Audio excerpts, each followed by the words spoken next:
Welcome, everyone. I'm Charmaine Taboda. I am a second-year business human resources student and one of the student employment on-campus coordinators at St. Lawrence College Tri-Campus. To begin, let us acknowledge that St. Lawrence College is situated on the traditional lands of Anishinaabe and Haudenosaunee peoples. May we always be grateful to live, learn, and play on these lands. To acknowledge this traditional territory is to recognize its longer history, one predating the establishment of the earliest European colonies. It is also to acknowledge this territory's significance for indigenous peoples who lived and continue to live upon it and whose practices and spiritualities were tied to the land and continue to develop in relationship to the territory and its other inhabitants today. It is my understanding that this territory is included in the Dish with One Spoon, Wampum Belt Covenant, an agreement between the Iraqi Confederacy and the Confederacy of the Ojibwe and allied nations to peaceably share and care for these lands for the great resources around the Great Lakes. The Kingston Indigenous community continues to reflect the areas of Anishinaabe and Haudenosaunee roots. There is also significant Métis community, as well as First Peoples from other nations across Turtle Islands present here today. I will now introduce you to your webinar facilitator, Taylor Cook, who is a part-time faculty member within the School of Business here at St. Lawrence College and works for the City of Kingston as a learning and development specialist. Thank you so much, Charmaine, for the welcome message, and thank you to everyone joining us.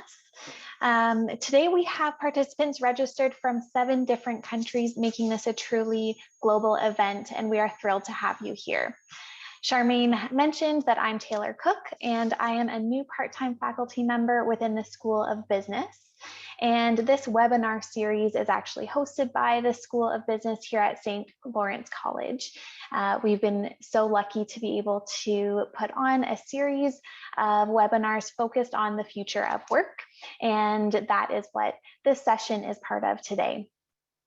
A thank you to our panelists for joining us today, Jeremy Jones-Julia, Helen Park, Jeff Rochwerg, and Kimberley Lennon. We really appreciate you taking the time to share your knowledge, expertise, and perspectives with us today. So to give you an idea of what you can expect for our time together today, we will have a brief presentation from each presenter. We'll be exploring human resources and the future of work, redesigning the employee experience. This conversation will cover topics including unconscious bias, inclusive recruiting and hiring practices, as well as how to retain a diverse, future-ready workforce. We'll also be talking to our industry experts about the new reality and legal considerations regarding return to office mandates, and going beyond the talk when it comes to equity, diversity, and inclusion.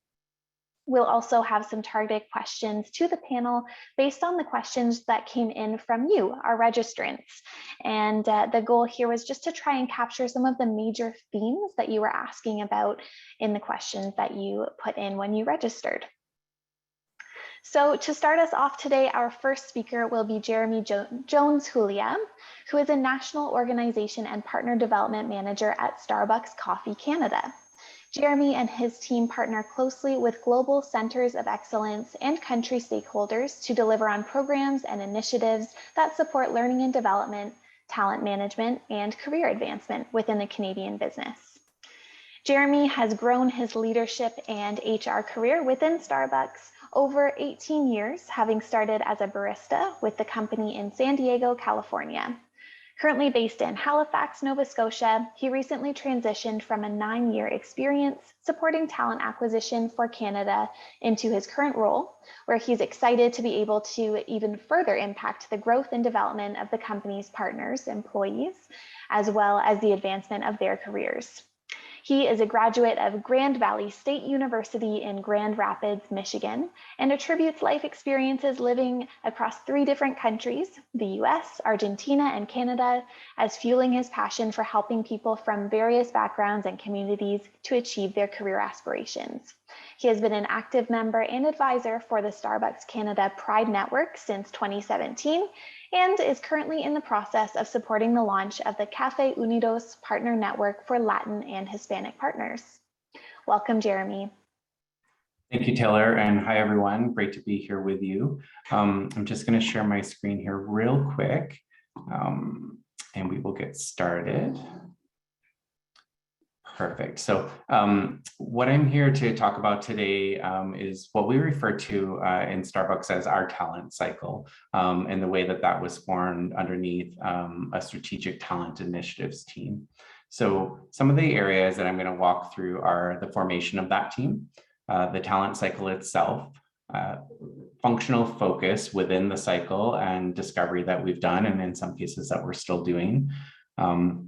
Beyond the cycle, overall partner engagement that we focus on within the team.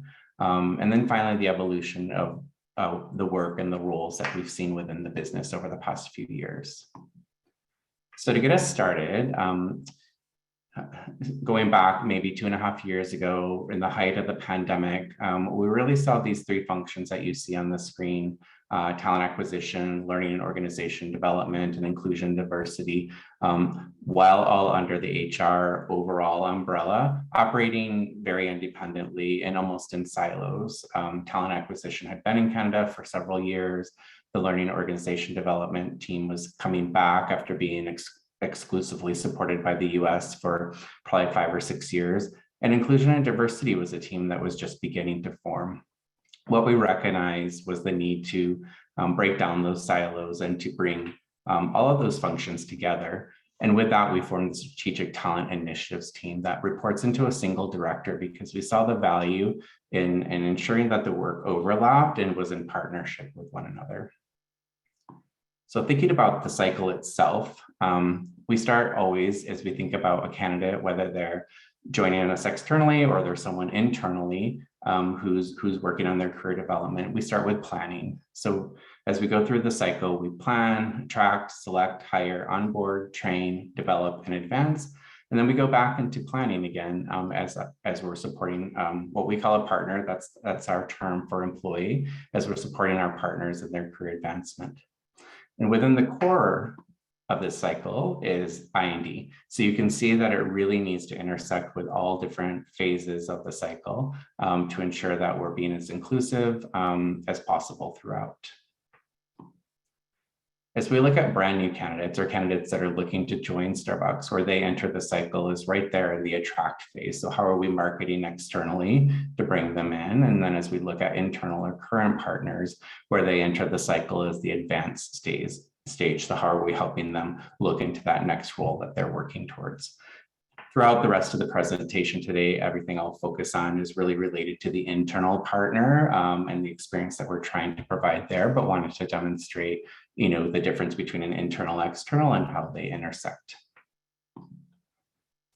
So as we look at talent acquisition, and again, looking at a portion of the cycle, that team focuses on planning, attracting, selecting, and hiring. That's what they're responsible for. So as we were putting this together, we had some discovery questions that we asked ourselves. And as I mentioned earlier, some questions that we're still working through and that we're still doing discovery around. So how do we gain an understanding of the partners who are already working for us and how they may align with current and future open roles? How do we market current and future open roles internally? And how do we inform partners of what's available to target in their development? How do we help hiring teams strike that right balance between hiring current partners who bring internal insight and infusing their teams with new or differentiated perspectives? And then how do we ensure our internally promoted partners have an equitable and seamless hiring process from offer through role transition?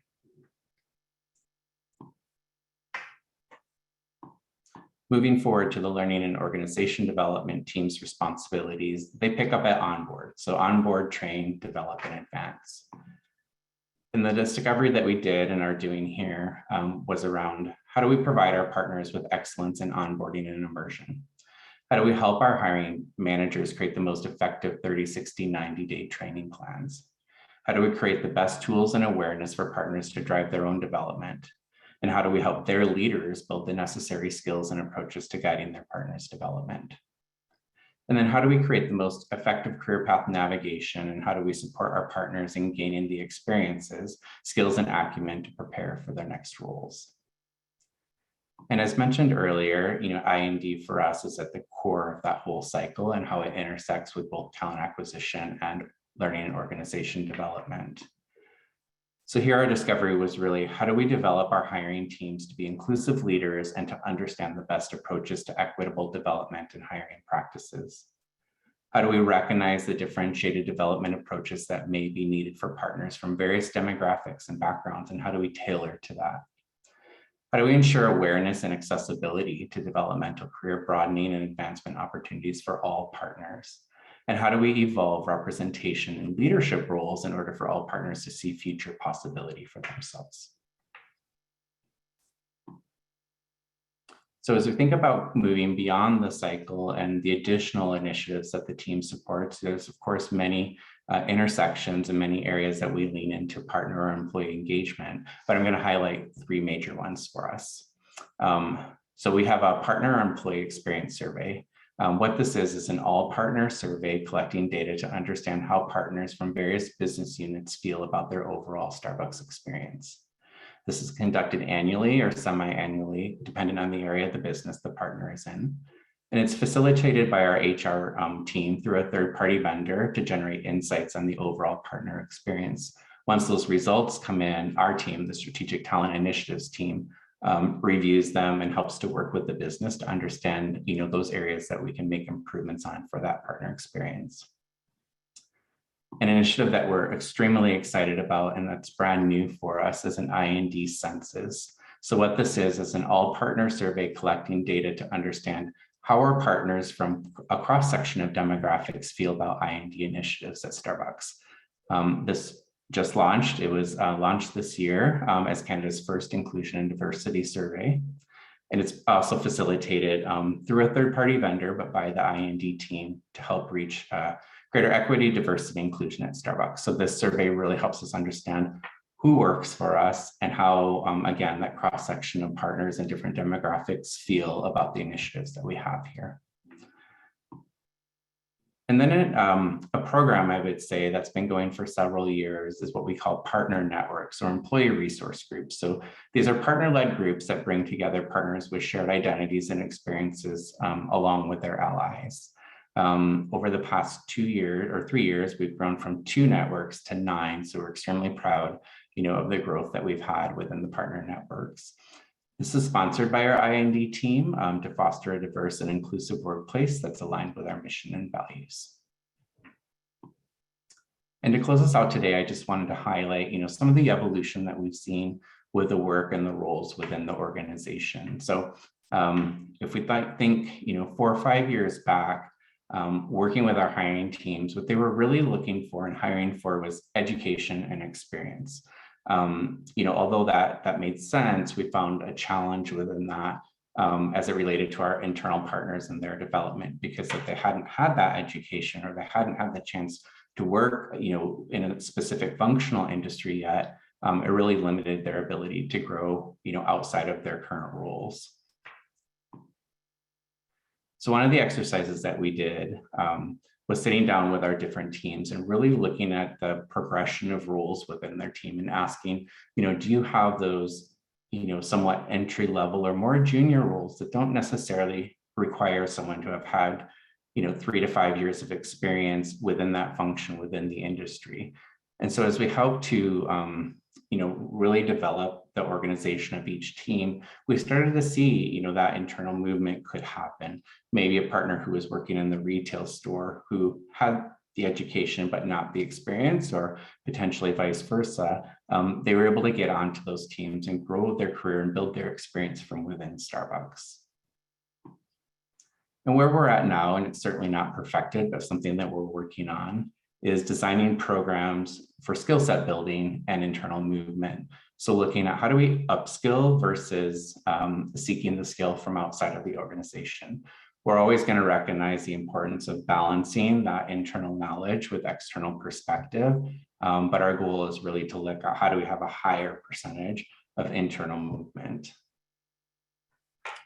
What we found, to achieve that, and some let's say recipes for success or elements for success, for our partners, because they're not necessarily coming in again with that established experience as they're moving through their career development, is number one, the ability to have to be agile and to be nimble, the ability to navigate and thrive in ambiguous situations, to be open-minded to broadening roles or lateral roles before advancement roles. So we're really encouraging our partners to look at, almost a jungle gym, path to their career development. How do they gain these individual experiences to help prepare them to move into the next level? Seeing the value in generalist experience to inform specialist experiences. And what I mean by that is seeing the value in gaining a broad perspective before diving right into a singular focus, because that helps them to learn how everything intersects within the business. And then finally, we're hearing more and more from hiring teams the need to understand or have project management skills and acumen. It doesn't really matter what the team is. It doesn't have to be a project management team, but we're definitely hearing from our leaders that understanding how to approach projects and the different phases of projects is a skill that they're looking for. So that's all that I have for my presentation. Thank you all again for taking the time to listen to me today, and I'll be here and answering some questions at the end. So I'll turn it back over to you, Taylor. Wonderful. Thank you so much, Jeremy, for sharing some of the thought processes that you and your team have used at Starbucks to really enhance that internal partner or employee experience. In particular, for me, I found those discovery questions so meaningful in terms of what maybe I or some of our folks who are joining us on the call might take away and how they're having conversations with their teams as well. So thank you very much. We really appreciate your insight and can't wait to ask you some questions toward the end.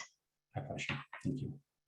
Our next presenter is Helen Park, who is the Director of Performance Management, People and Culture at BMO Financial Group.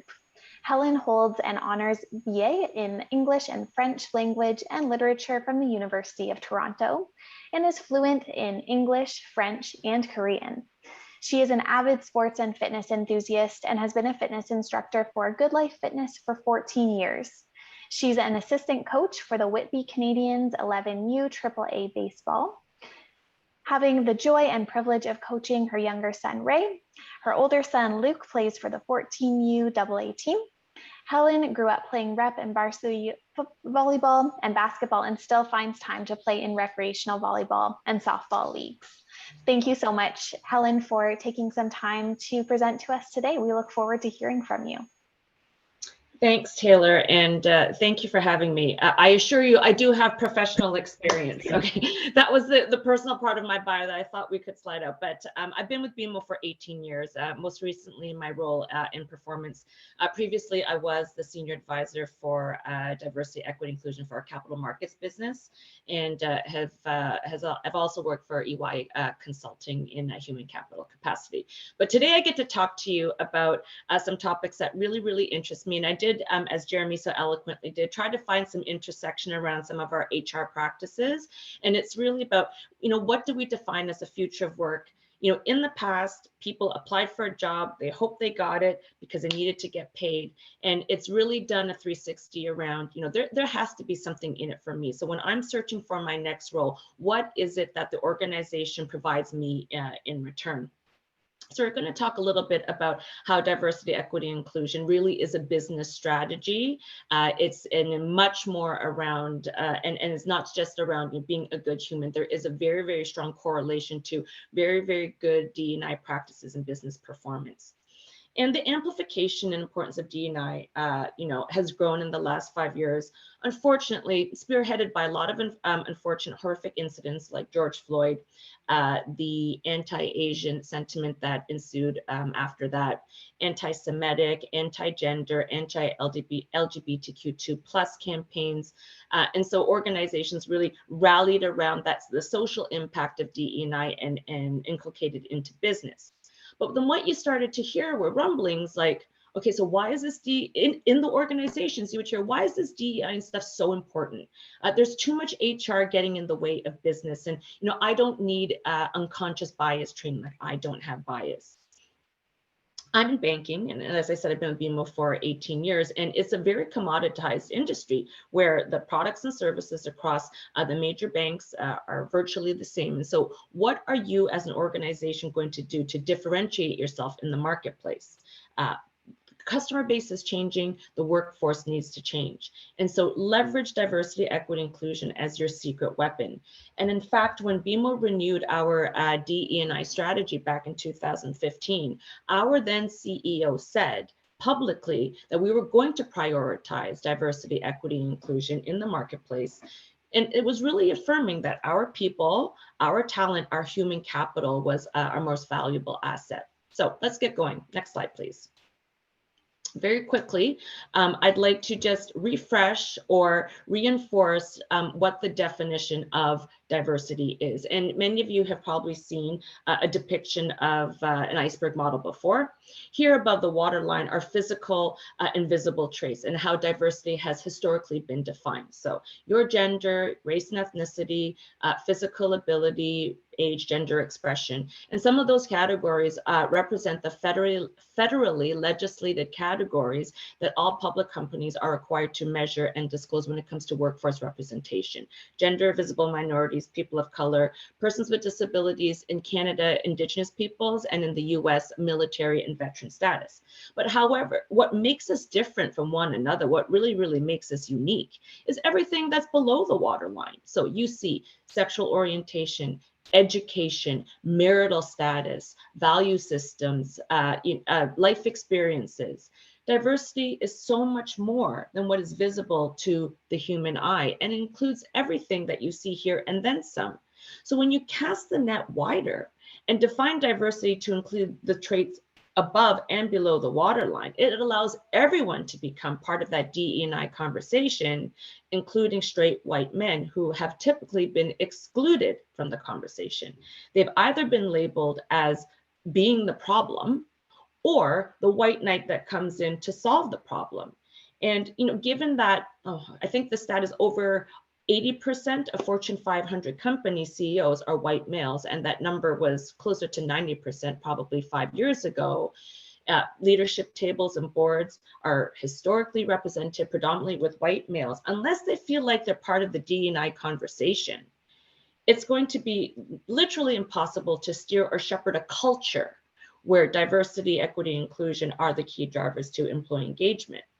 So if we take a step back, what happens if you are viewed differently if you fully express those traits below the waterline? So if we can just go to the next slide.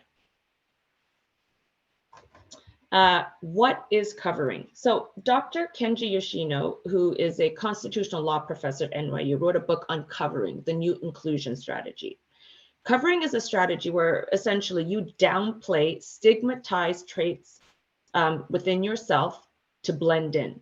So examples, a gay male may never talk about his partner or bring his same-sex partner to a work function to hide his sexual orientation.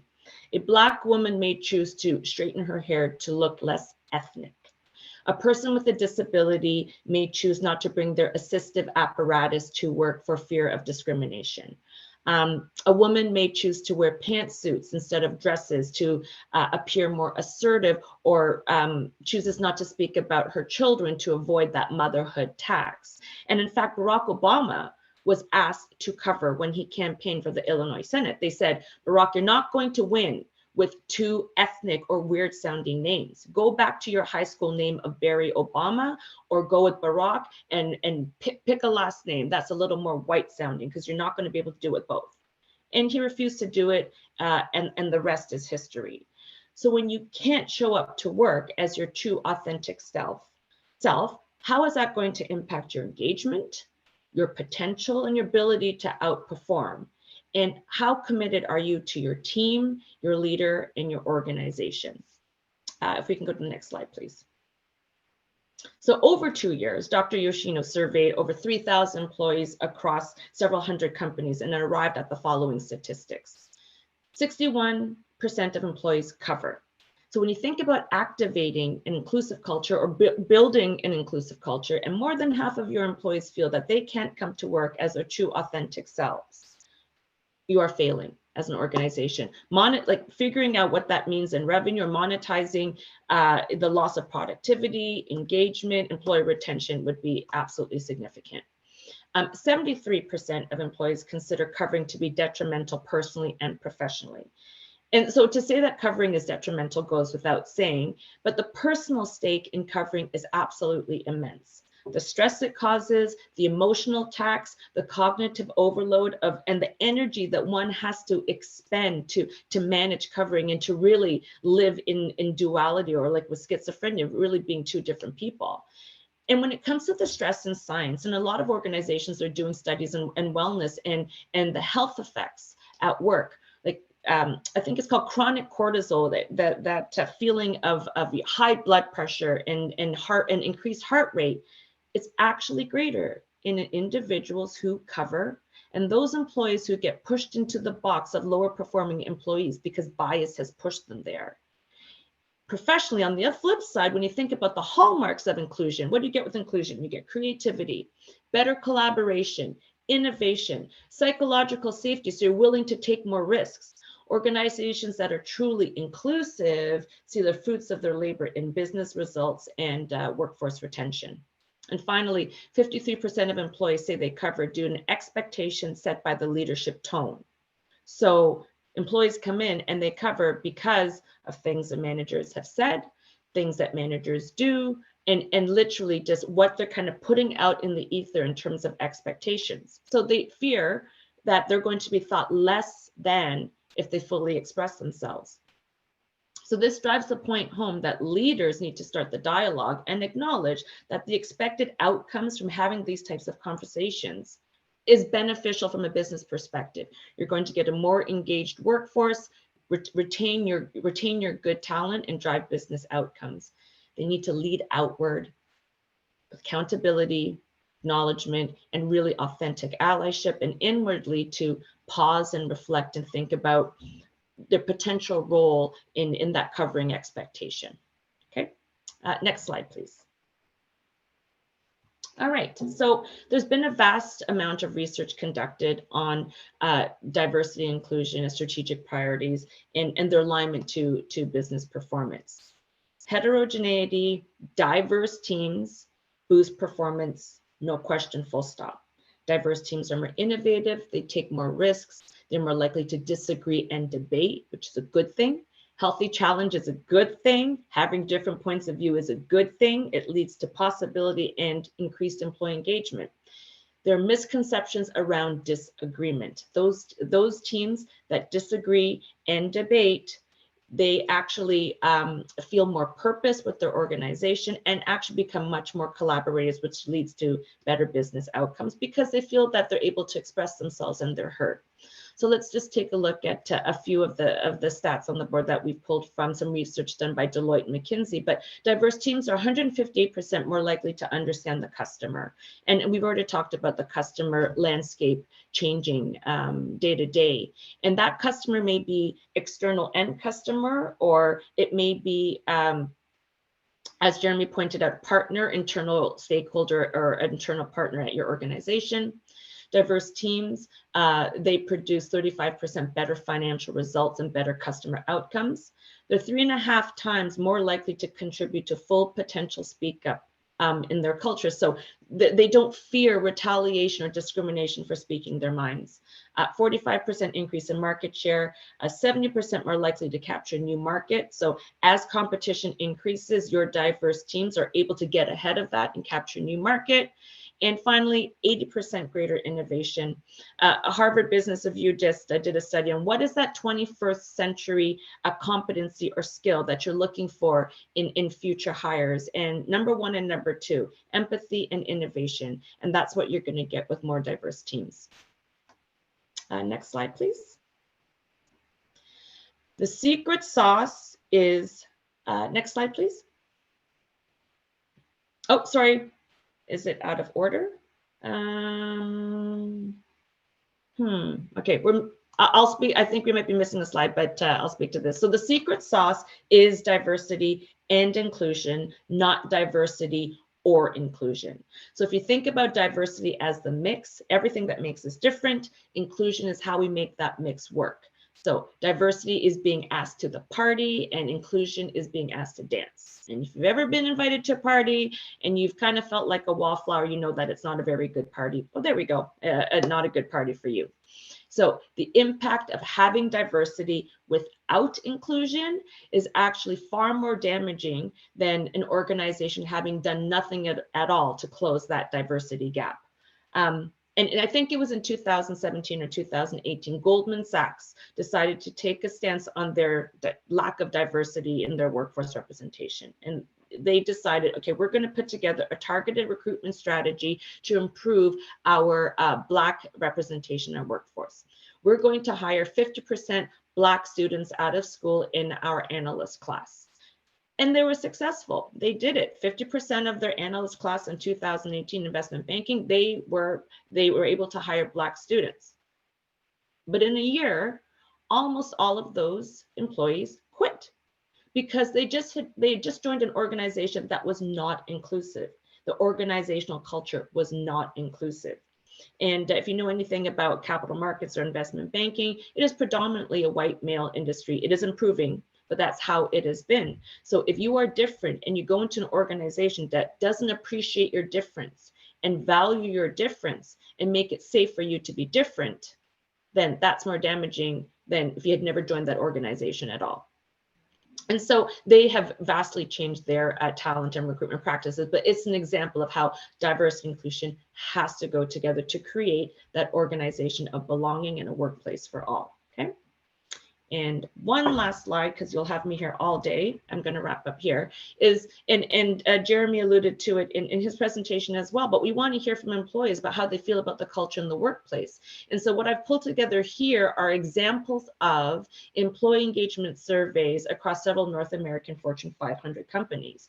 And as you read through these questions, ask yourself, or imagine being an employee who works for an organization who's a leader in workplace inclusion. And I can proudly say that BMO has been widely recognized globally as a leader amongst financial institutions in the DE&I space. Or you're answering these questions as an employee who works for an organization who doesn't yet have this right. And so, without getting into more stats to illustrate the correlation between strong, sustainable DE&I practices, embedded in a culture of inclusion. So it can't be one program with the beginning and the end, but embedded in a culture of inclusion to drive out performance, employee engagement, and retention. It's kind of there for you. It is a slow burn, to be for sure, a marathon, not a sprint, but organizations that look to get this right will win the war on talent. Thank you. Taylor, over to you. Helen, thank you so much for really making that case about how it's not just about diversity or inclusion. They need to go together in order to make a meaningful difference in a business and in employees' lives. So we really appreciate hearing from you and can't wait to ask you some more questions and do a deeper dive toward the end of our session today. Next up, we have Jeff Rochwerg and Kimberley Lennon from TurnpenneyMilne, L.L.P. So Jeff obtained his law degree from Osgoode Hall Law School in 2013 and became a member of the Law Society of Ontario in 2014. He has spent his entire legal career practicing workplace law in a variety of settings, including as an associate at a national labor and employment boutique, in-house counsel for a large public sector organization, and counsel for a leading full-service firm.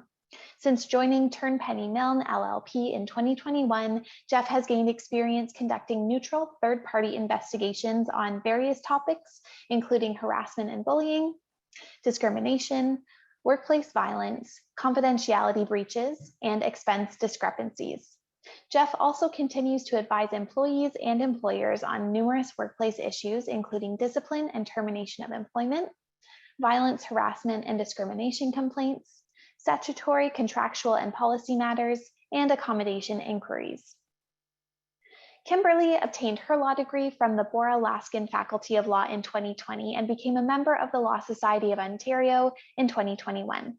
Before joining TurnpenneyMilne LLP, Kimberley summered, articled, and worked at a leading management side labor and employment law firm in Toronto. Since joining TurnpenneyMilne, L.L.P. in May 2022, Kimberley has gained experience in workplace investigations, including those related to claims of discrimination, harassment, violence, and misappropriation of funds. Kimberley continues to represent both employers and employees on a variety of workplace issues, including wrongful dismissals, terminations, employment agreement drafting, training modules, and workplace policies, to name a few. Welcome, Jeff and Kimberley. Thank you so much for the warm welcome, Taylor, and thanks to the St. Lawrence College School of Business for having us today, and for all of you for attending. Kim and I have been asked to discuss today legal rights and obligations surrounding the future of remote work environments and also return to office mandates, and we were going to be discussing some best practices around those as well. So for those of you who spent the COVID-19 pandemic trapped in cramped apartments, working in bedrooms or at messy kitchen tables, adding the phrase Zoom fatigue to your vocabulary, or attempting to meet deadlines while keeping children engaged with virtual schooling, the thought of physically returning to the workplace can be a welcome reprieve. Others, on the other hand, aren't so much clamoring for a return to long commutes, travel on dodgy and delayed transit systems, or reduced flexibility and autonomy, not to mention endless coworker interruptions about TV spoilers or their latest sports-related anguish. Can I have the next 2 slides, please? So some studies taken during the height of the pandemic around the summer of 2021 looked into just what employees want about the future of work and work locations. One from BDC found that 55% of employees prefer to continue working remotely. And another study from KPMG found that 77% of employees would prefer a hybrid model where they would split time between a physical office and a remote location. Despite these statistics showing that the majority of employees are wanting to continue some form of teleworking arrangement, we're increasingly seeing employers implement policies requiring employees to spend up to half or more of their working time in the physical workplace. And the rationale that these employers are using is that employee collaboration, mentorship opportunities, and company culture is suffering in remote environments, even if employee productivity is the same or higher in remote rather than office environments. Last September, we saw some big banks and Bay Street law firms institute hybrid working models, which require employees to be in the office 3 to 4 days a week. And more recently, we saw the federal government institute a mandate requiring most public servants, with some exceptions such as IT professionals, return to the office 2 to 3 days a week. So our firm has been getting a number of inquiries regarding these sorts of questions from both employers and employee clients regarding return to office mandates and wanting to know about their associated legal rights and obligations. And in short, the advice that we've been giving is that, subject to exceptions, employers typically have a right to require employees to return to the physical workplace, and employees are required to comply. The first thing that we always look to when determining what the legal landscape is the case law environment. Just given a lot of the backlogs and delays in the court system that I'm sure that a lot of you have been hearing about, we've yet to see any post-COVID case law on the issue of return to office mandates, but the pre-COVID cases traditionally found that employers have a general right to organize its workforce where and when it sees fit. And absent the employee or union bargaining for express contractual terms or a finding that there's a specific geographic location of employment, courts or adjudicators will typically find that employers have the implicit right to set employee work locations, and that right becomes even more embedded when the employee has been moved on several occasions in the past, the employer has a custom of regularly moving employees, or the employee has previously expressed a willingness to move. And the advice we've also been giving is that because the COVID-related work from home requirements resulted from a public health emergency and associated government mandated lockdowns rather than employer business decisions, we think there's a strong probability that courts will continue to follow the pre-COVID line of cases and indicate that employers are still permitted discretion to determine the location of its workforce where and when it sees fit. Of course, with any legal rule, there are exceptions. If an employee is going to be, sorry, can I have the next slide, please? If an employee is going to be challenging an employer's directive to attend the physical office, especially on legitimate human rights code grounds, employers have a duty to accommodate those requests. And some employer clients who have been receiving pushback from some employees about returning as a result of a code protected round have been asking whether they can require that. And our advice is typically that employers are going to have a difficult time to argue that it constitutes undue hardship, which is the legal threshold considered when determining whether an employer should or ought to accommodate an employee. We're arguing that it could constitute undue hardship we're saying that employers will have a difficult time to argue that it constitutes undue hardship to continue accommodating an employee in a remote environment, particularly if the employee worked remotely throughout the pandemic without issue or incident. And also with respect to human rights, we believe that courts or adjudicators are also going to consider an employee's personal circumstances, such as childcare or elder care obligations, and it does need to be obligations and not preferences in determining whether a return to office directive is reasonable, constitutes a constructive dismissal, or could be interpreted as a discriminatory change in policy. Can I have the next slide, please? So despite an employer's general legal right to implement these return to office mandates, given the high number of employees expressing a desire for hybrid arrangements, the post-COVID resignation boom, which might be slowing a bit as the hiring market is becoming depressed, but it's still a bit prevalent, as well as the impact of unhappy employees on team morale, we're recommending that our employer clients look broadly when considering any requirement that employees return to the office. So in addition to considering these legal factors and what might be an employer's right, we also believe that employers would be prudent to weigh other factors such as employee engagement, the impact of low morale on productivity, and the benefits of allowing employees to be flexible during and after work hours.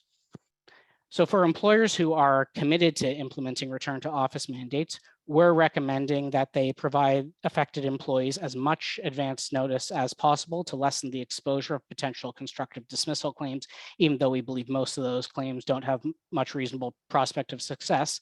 And we also think that the notice would be good from a morale perspective because it'll give employees time to make any alternative arrangements regarding practices they developed over the pandemic. And it will also give employers time to determine what accommodations, if any, need to be offered to employees whose human rights related obligations or even preferences may now conflict with the return to office mandates. And also, if instituting a hybrid arrangement, we're also recommending that employers determine whether they're going to provide flexibility to choose which days to attend the office or whether schedules will be set in advance. And while employees might prefer having the flexibility, we believe having the set schedule will ensure that office space is used more efficiently and could avoid any overcrowding issues. I'm now going to turn the presentation over to my colleague, Kim, who's going to be discussing some additional best practices to consider in the post-COVID workplace.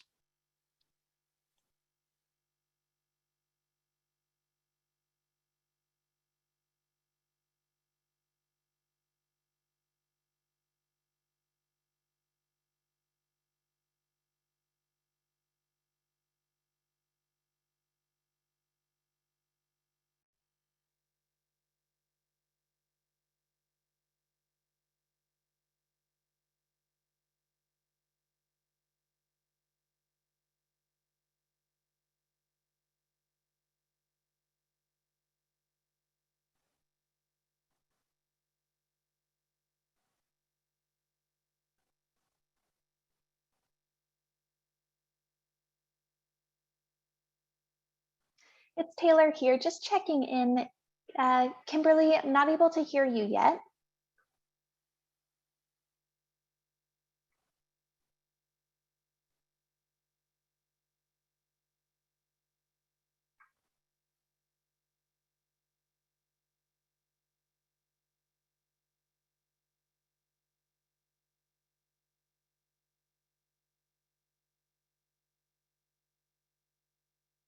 Is there a chance we need some technical assistance?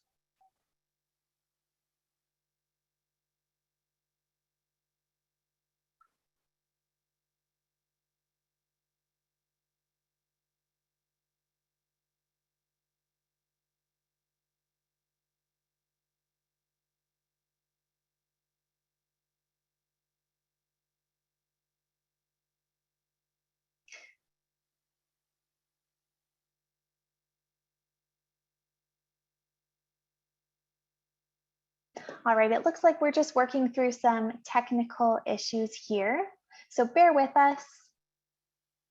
We'll just wait a few more moments. And if needed, we can always jump into some questions that came in through the registration process. So just bear with us. Hi there, and can you hear me now? Yes, we can Okay. hear you and see you. Thanks so much, Kimberly. No problem. I just ran over quickly to Jeff's office. So the benefits of being in person versus remote work. So there you go. That's a perfect example. I'll just cover off very quickly. I'm sorry about those technical difficulties.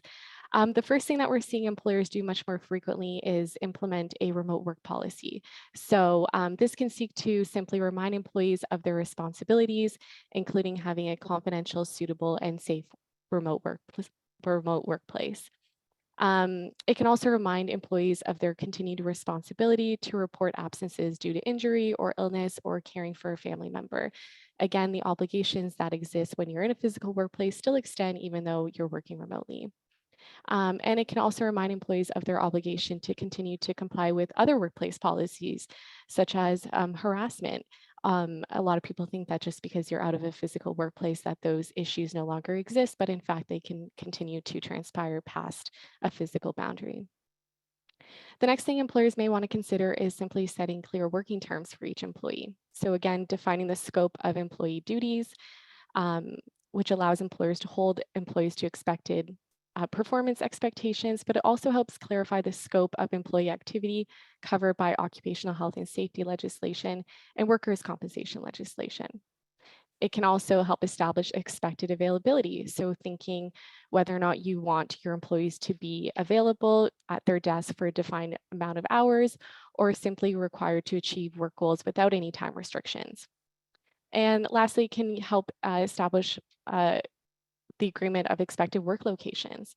So an employee might be required to work in a single fixed location or be permitted to change work locations. And requiring an employee to work from a dedicated workspace in a fixed location can, by all means, help to determine the jurisdiction of employment for the purposes of applying workplace legislation and administering workplace policies. It can help promote productivity by preventing employees from choosing unsuitable work locations. Or lastly, delineate the employee's workspace in a home for applying occupational health and safety legislation and workers' compensation legislation. Next is, oh, sorry, I'm having trouble with Jeff's. Oh, here we go.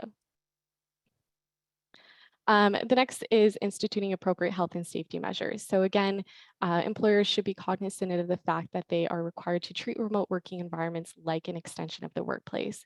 There is a healthy body of case law which recognizes that the workplace extends beyond just the parameters of a physical office. So employers should turn their minds to considering unique violence and harassment risk. Remote employees may not have the security of a physical workplace and the support of their peers, and they may be subjected to harassment from coworkers through things like Teams chats or social media channels, or from the public if the employee works outside of their home. The employee may also be exposed to an increased risk of domestic violence if they're required to stay at home with an abusive family member. So again, these are things that employers should consider, the risk associated with remote working and not just the advantages of same. We can move to the next slide, please. Okay, so just to finish off these last 3 points, employers also want to turn their mind to adopting appropriate information handling practices, so training employees on accessing sensitive information. We know that remote employees pose a greater risk for information security because they take sensitive information outside of the workplace, either in physical copy or electronically. So, training them on the requirements of accessing networks through secure measures and not simply through public networks is one way of doing that, or limiting their access to physical information and actually taking that outside of the workplace. Employers may also want to consider adopting reasonable electronic monitoring. So we know that productivity is a huge concern for employers, but there are different privacy laws that place boundaries on personal information employers can collect about employees. And although they need to monitor remote workers to protect their IT systems and sensitive information, while also tracking working time and performance, such monitoring is generally permissible so long as the employee is informed that it is happening and why. But again, it could change based on the jurisdiction and the privacy laws at play. And the last thing, just to finish this off, is simply managing employee conduct and performance. So taking steps to ensure that remote workers are engaged and productive. Productive initiatives can include a lot of different things. Some of the examples include providing training on remote work habits, such as setting a routine, setting up an efficient workspace, disconnecting at the end of the day, and encouraging regular communication among team members, between employees and their managers, so that they continue to feel engaged.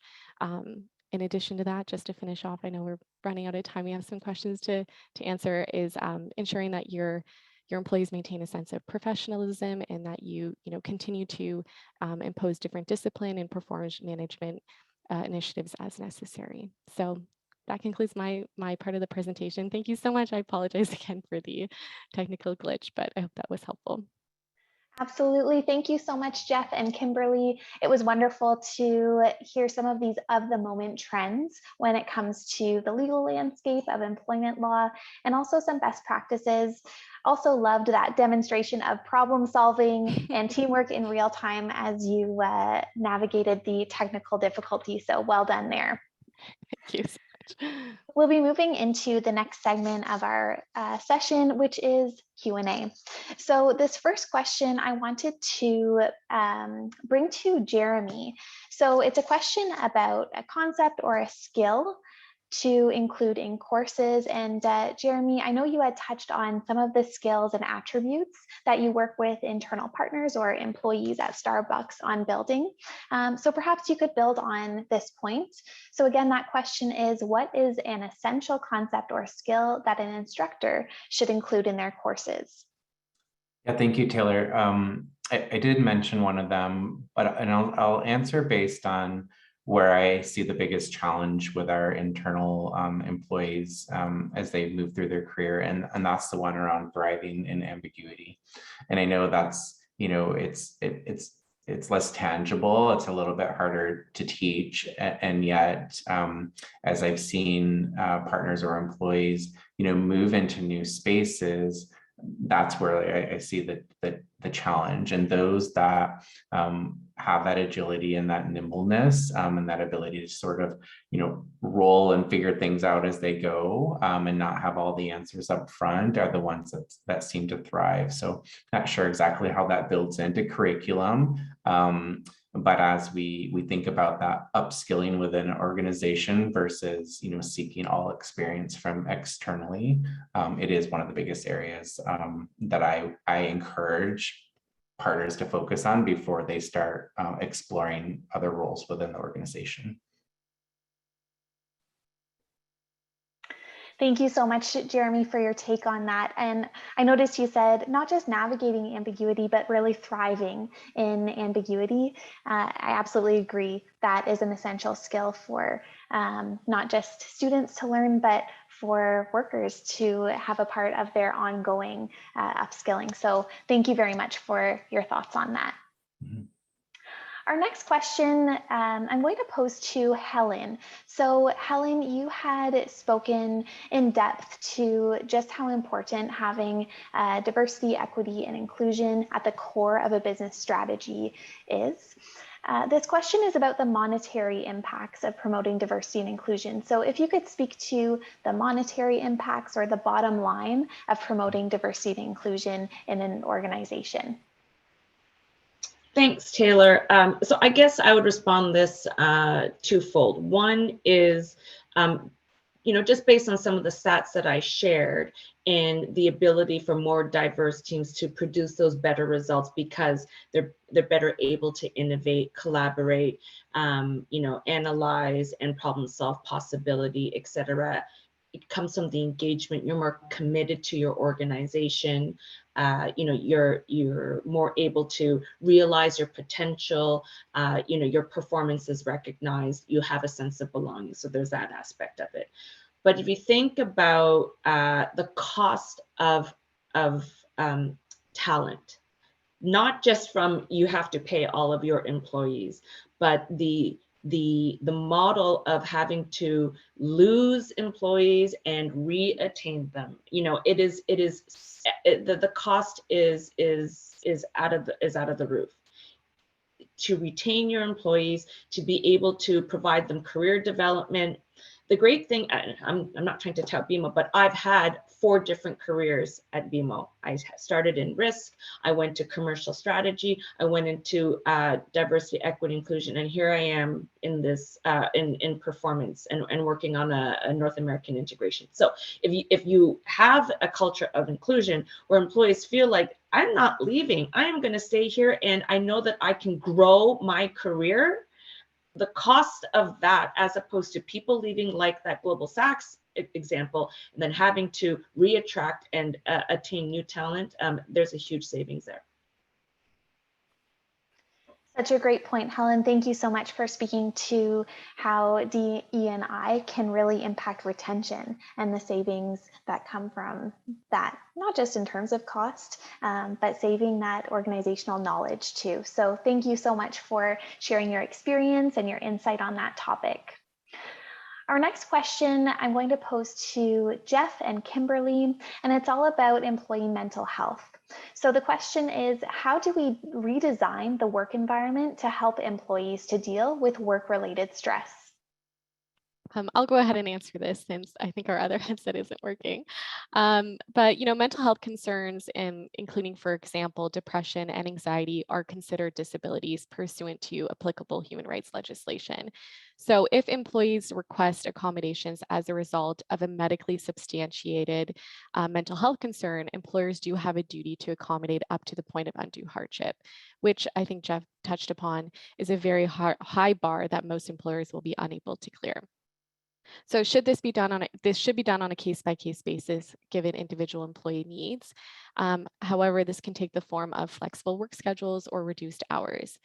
For employers who need further medical information to assist in discharging their accommodation obligations, they can send employees functional abilities forms for their physicians to complete, which can provide a more fulsome picture of the employee's medical restrictions and limitations and how those can also be accommodated in the workplace. And this will, no doubt help in developing an accommodation plan. But other ways that employers can help on a much more general basis include increasing perhaps vacation days or sick days, setting a clear routine for working remotely and ensuring that employees are disconnecting at the end of the days or on weekends as needed so that they can get the proper rest that they need. Thank you, Kimberley. Some great points there, both in general, how organizations can be thinking about mental health for all employees, but also that individualization element. So working with individual employees on a case-by-case basis to check into their specific needs and be able to accommodate. So really appreciate that comprehensive perspective on mental health in the workplace. So this takes us up to the end of our session today. I want to extend a warm thank you to all of our presenters for joining us today, for taking the time out of their busy schedules to share their expertise and experience. Thank you for our attendees joining us from 7 different countries. We really appreciate Amanda Halton for pulling all of this together, and of course the faculty Wendy Whitehead, Stacey Earhart, and Julia Higginson for their contributions in making this happen today. Of course, thank you to St. Lawrence College for hosting these wonderful webinars to help us to prepare for the future of work. This concludes this next webinar. Thank you all for joining us. A recording of today's session will be released and sent out to all attendees and registrants, in addition to a feedback survey, which we certainly appreciate you taking the time to fill out so we can better improve our programming. Watch for announcements on upcoming next webinars and enjoy your day and your weekend. Thanks, everyone.